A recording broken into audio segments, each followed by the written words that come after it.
जब आप टैटू बनवाते हैं तब टैटू बनाने वाली इस मशीन की नीडल्स आपकी त्वचा की पहली परत को छेद कर दूसरी परत यानी डर्मिस तक पहुंचती हैं और यहीं पर इंजेक्ट होता है इंक। यहीं से शुरू होती है आपके शरीर और टैटू के बीच एक साइलेंट बैटल। जैसे ही इंक अंदर जाता है आपका इम्यून सिस्टम इसे एक फॉरेन अटैक समझता है और तुरंत भेजता है अपने सोल्जर्स व्हाइट ब्लड सेल्स। ये सेल्स इंक पार्टिकल्स को पकड़कर उन्हें खत्म करने की कोशिश करते हैं। लेकिन यहाँ आता है ट्विस्ट। टैटू इंक के पार्टिकल्स इतने बड़े होते हैं कि ये सेल्स उन्हें पूरी तरह तोड़ नहीं पाते। कुछ इंक पार्टिकल्स तो खत्म हो जाते हैं लेकिन ज्यादातर स्किन में फंस जाते हैं। फिर आते हैं मैक्रोफेजेस। ये इंक को निगल लेते हैं लेकिन उसे पूरी तरह डाइजेस्ट नहीं कर पाते। तो क्या होता है, जब ये सेल्स मरते हैं तो वो इंक फिर से बाहर निकल जाता है और दूसरे सेल्स उसे फिर पकड़ लेते हैं। मतलब ये प्रोसेस बार बार रिपीट होता रहता है। इसी वजह से टैटू आपकी स्किन में ट्रैप होकर रह जाता है और जब आपकी स्किन हील हो जाती है तो ये इंक परमानेंटली वहीं सील हो जाता है। लेकिन असल में आपका शरीर आज भी उसे हटाने की कोशिश कर रहा होता है, बस वो कभी जीत नहीं पाता।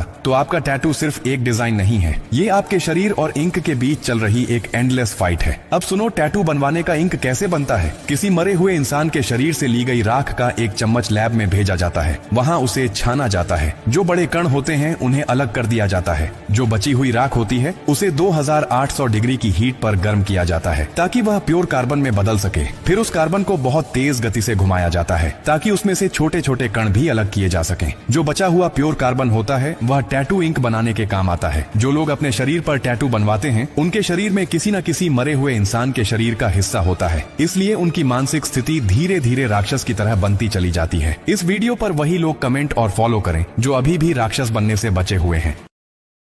Download ShareChat.